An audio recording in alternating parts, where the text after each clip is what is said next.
ఎలాంటి నిర్లక్ష్యం అంటే మీ దగ్గర ఆ టైంలో ఎమ్మెల్యే దగ్గర అన్ని రకాల ఫెసిలిటీస్ ఉండే, డబ్బులు ఉండే, బడ్జెట్ ఉండే అండ్ ఇన్ఫ్లుయెన్స్ కూడా ఉండే. ఏది కూడా మీరు సనత్ నగర్లో యూజ్ చేయరా? ఒక్కటే ఒక పని ఆయన అన్ని చోట్ల చేశారట.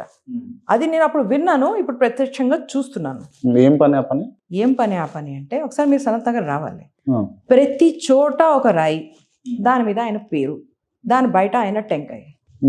ఇది ఆయనకి చాలా ఫేవరెట్ కానీ పని. అదే చేసేవారు. ఆ ఇనాగ్రేషన్ రాళ్ళు పెట్టి 5 ఏళ్ళు అయింది, అక్కడ రోడ్ రాలేదు. రాయి పెట్టి 4 అయింది, అక్కడ అంగన్వాడీ రిపేర్ అవ్వలేదు. అలా ఎన్నో ఉన్నాయి. ఇవన్నీ ఈ నిర్లక్ష్యాలని చూసి అక్కడ పని చేయడం మొదలుపెట్టినప్పుడు నేను చెప్తున్నా కదా, అక్కడ లీడర్షిప్ అనేది అక్కడ, బికాజ్ మా మెయిన్ అక్కడ ఉన్న ఫార్మర్ ఎమ్మెల్యే బీజేపీలోకి వెళ్ళిపోయి ఆల్మోస్ట్ 6-7 months అయిపోతే అక్కడ ఎవరు రాకపోతే అక్కడ they was nothing happening.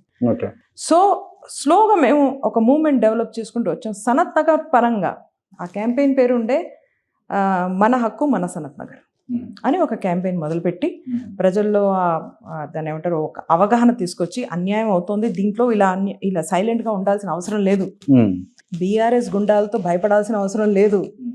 BRS గుండాలా మేడం? వసూలీ గ్యాంగులతో I just come to it, వసూలీ గ్యాంగులతో భయపడే అవసరం లేదు అని చెప్పి ఒక మూవ్మెంట్ తయారు చేసి ఈ సనత్ నగర్ మీ హక్కు, మీ ఇల్లు అని ఫైట్ చేసినప్పుడు అఫ్ కోర్స్ కాంగ్రెస్లో టికెట్స్ ఇలాంటి ఎస్పెషల్లీ సీట్స్లో సర్వే రూపంలోనే వస్తాయి.